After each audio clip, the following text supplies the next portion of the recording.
Hello students, कल हमने देखा था कि किसी कंडक्टर को अगर हमने electric field uniform electric field में रखा तो उस पर क्या इफेक्ट्स होंगे।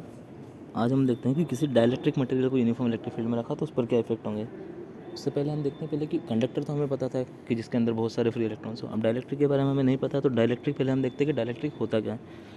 तो डाइलेक्ट्रिक काइंड ऑफ इंसुलेटर ही होता है। इंसुलेटर ऐसे इंसुलेटर जो वैसे तो इलेक्ट्रिसिटी कंडक्ट नहीं करते, लेकिन इलेक्ट्रिकल इफेक्ट्स जो होते हैं आपको उनको ट्रांसमिट होने देते हैं। ठीक है, बिना इलेक्ट्रिसिटी कंडक्ट करे इलेक्ट्रिक इफेक्ट्स को ट्रांसमिट होने देना, वो ऐसा काम कौन से मटेरियल्स करते हैं?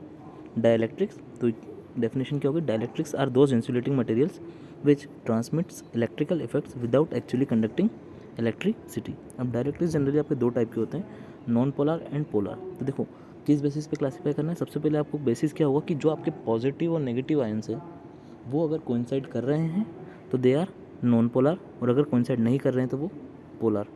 सबसे पहले नॉन पोलर की बात करें, मतलब क्या बोला मैंने कि इनके पॉजिटिव और नेगेटिव चार्जेस के सेंटर्स, मतलब क्या, देखो हर एक मॉलिक्यूल के अंदर कुछ पॉजिटिव चार्ज होगा, कुछ नेगेटिव चार्ज होगा। नेगेटिव मतलब इलेक्ट्रॉन्स जो रिवॉल्व कर रहे होंगे, पॉजिटिव मतलब वो चार्जेस जो कि न्यूक्लियस में बैठे हुए होंगे, प्रोटॉन्स।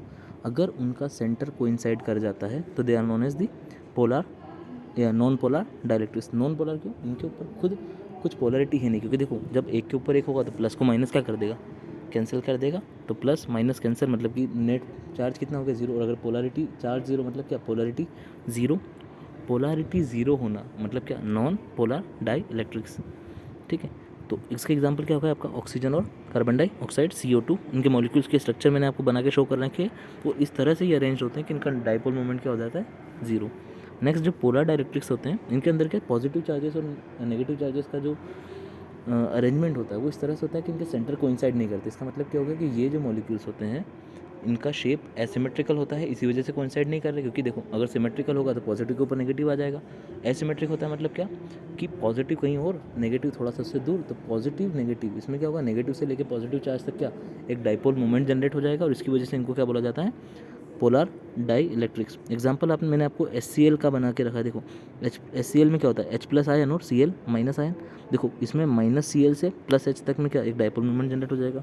एक और एग्जांपल मैंने आपको बताया वाटर मॉलिक्यूल्स। वाटर मॉलिक्यूल्स के अंदर क्या देखो, हाइड्रोजन H2O होता है। तो हाइड्रोजन जो होता है अपना एक इलेक्ट्रॉन देने के लिए तैयार होता है, ऑक्सीजन को 2 इलेक्ट्रॉन लेने के लिए तैयार होता है। तो इनके बीच में बॉन्डिंग होती है इस तरह से कि हाइड्रोजन अपना एक इलेक्ट्रॉन लूज़ करके H+ बना देता है ना।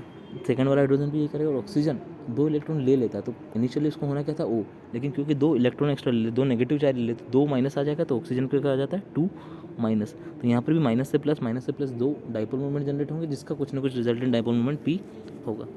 अब देखो नॉन पोलर और पोलर डाइलेक्ट्रिक्स क्या होता है हमने ये भी देख लिया। अब बात करते हैं डाइलेक्ट्रिक पोलराइजेशन की। तो डाइलेक्ट्रिक पोलराइजेशन हम जब देखेंगे तो यहाँ पर भी हम नॉन पोलर और पोलर को अलग अलग समझेंगे। समझने का सिर्फ एक कारण है कि नॉन पोलर जो होगा वो पोलर में कन्वर्ट होगा, है ना। नॉन पोलर मॉलिक्यूल्स अगर पोलर में कन्वर्ट होता है तो हम उसको बोलते हैं पोलराइजेशन। अब अगर पोलर है और उसका पोलराइजेशन सिर्फ बढ़ता ही है तो उसको भी हम पोलराइजेशन ही बोल देते हैं। देखो नॉन पोलर मॉलिक्यूल्स के अंदर क्या होगा, इस डायग्राम के तो समझे। जब हमने इलेक्ट्रिक फील्ड अप्लाई नहीं करी तो ये माइनस प्लस ये एक्चुअली में कोइंसाइड कर रहे हैं इनके सेंटर्स, पर मैंने इसलिए इस तरह बनाया ताकि आपको दिख सके।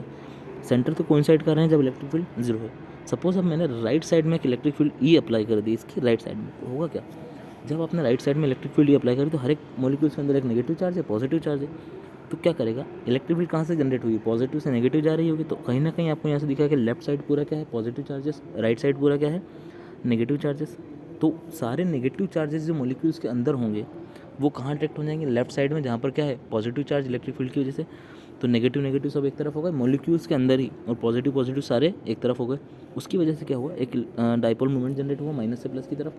तो क्या हो गया? देखो नॉन पोलर था जिस पे कोई चार्ज नहीं था, अब पोलर बन गया जिसकी वजह से डाइपोल मोमेंट है। डाइपोल मोमेंट है मतलब कुछ ना कुछ चार्ज होगा। वहाँ से क्या समझ में आया कि नॉन पोलर को पोलर में कन्वर्ट करना इज डाइलेक्ट्रिक पोलराइजेशन। ठीक है, अब अगर पोलर मॉलिक्यूल्स की बात करें तो पोलर मॉलिक्यूल्स में क्या होता है कि जो आपकी इलेक्ट्रिक फील्ड है अगर जब जीरो भी रखी तो कुछ ना कुछ डाइपोल मोमेंट हो सकता है उसमें, क्योंकि सारे जो क्या होते हैं, सारे मॉलिक्यूल्स एसिमेट्रिकल शेप में होते हैं, तो इधर उधर अरेंज होते हैं। उसकी वजह से कुछ ना कुछ डाइपोल मोमेंट हो सकता है, जीरो भी हो सकता है और कुछ ना कुछ हो भी सकता है। अब जब इलेक्ट्रिक फील्ड आपने राइट साइड में अप्लाई कर दी, अब जब आपने इलेक्ट्रिक फील्ड अप्लाई कर दी तो वो क्या करेगा?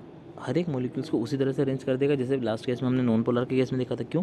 क्योंकि अभी भी होगा तो वही ना, सारे नेगेटिव वाले मॉलिक्यूल्स के अंदर जो नेगेटिव चार्जेस होंगे उनको पॉजिटिव वाला चार्ज वो, या जनरली देखें तो सारे पॉजिटिव चार्जेस होंगे वो इलेक्ट्रिक फील्ड की डायरेक्शन में अरेंज हो जाएंगे, सारे नेगेटिव चार्ज इलेक्ट्रिक फील्ड की अपोजिट डायरेक्शन में अट्रैक्ट हो जाएंगे, और उसकी वजह से मॉलिक्यूल्स इस तरह से शेप ले लेगा कि कुछ ना कुछ डायपोल मोमेंट जो पहले था, पहले डिस्टर्ब मॉलिक्यूल्स था तो डायपोल मोमेंट कम होगा। अब सब डायपोल मोमेंट का सारे मॉलिक्यूल्स का डायपोल मोमेंट अगर हम डायरेक्ट ऐड करेंगे सभी का एक ही डायरेक्शन में, तो जाहिर सी बात है कि अगर एक ही लाइन में हमने 5 बच्चों को खड़ा किया है ना, और दौड़ेंगे तो पाँचों बच्चे एक साथ दौड़ेंगे तो ज़्यादा हो जाएगा। अब अगर मैंने पाँचों को आड़ा तिरछा दौड़ना शुरू किया तो पता भी नहीं चलेगा कौन कहाँ दौड़ रहा है। जब रिजल्ट निकालोगे तो पता चलेगा ये तो बहुत कम दौड़े हैं। ठीक है, तो यहाँ से डायपोल मोमेंट आपको क्या कहीं ना कहीं से जो पहले था उससे बढ़ जाएगा, इसलिए इसको भी क्या बोला जाता है? पोलराइजेशन। एक टर्म यहाँ से डिफाइंड होती है इलेक्ट्रिकल ससेप्टिबिलिटी। तो ससेप्टिबिलिटी कैसे डिफाइंड होती है पहले ये देखें। एक बात बताओ, इलेक्ट्रिक फील्ड जो हम कर रहे हैं वो क्या कर रहे हैं? एक तरह से धक्का लगा रहे हैं, एक तरह से फोर्स लगा रहे हैं। तो जितना ज़्यादा फोर्स लगाओगे उतना ज़्यादा आगे जाएगा, जितना ज़्यादा फोर्स लगाओगे उतना ज़्यादा आगे जाएगा। ऐसे ही क्या, जितनी ज़्यादा इलेक्ट्रिक फील्ड लगाओगे उतना ज़्यादा डाइपोल मोमेंट जनरेट होगा, ये डाइपोल मोमेंट उतना ज़्यादा बढ़ेगा। तो पी प्रोपोर्शनल टू क्या आएगा? External electric field E not. यहाँ से प्रोपोर्शनल कांस्टेंट हटा के जो लगता है वो प्रोपोर्शनलिटी कांस्टेंट होता है काई। E P is equal to कितना हो जाता है? काई इंटू ई नॉट, जहाँ पर काई को क्या बोला जाता है? आपकी काई जो होता है इलेक्ट्रिकल ससेप्टिबिलिटी होता है, और ये उस मीडियम की कैपेबिलिटी बताता है कि अगर मैंने कोई इलेक्ट्रिक फील्ड ई अप्लाई करी तो उसके करस्पॉन्डिंग कितना डाइपोल मोमेंट पी जनरेट होगा। वैक्यूम के लिए काई जीरो होता है। काई जीरो मतलब क्या? वैक्यूम में कितने, क्योंकि फ्री चार्जेस ही नहीं होते वैक्यूम में, तो वैक्यूम में फ्री चार्जेस ही नहीं होंगे तो उसको मूव कितना कराएगा? नहीं कराएगा, वैक्यूम को डाइलेक्ट्रिक है ही नहीं।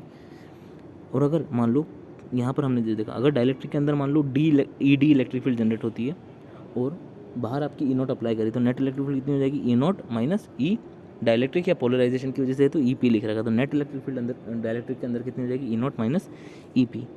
थैंक यू स्टूडेंट्स, कल से हम कैपेसिटर और कैपेसिटेंस के बारे में पढ़ेंगे।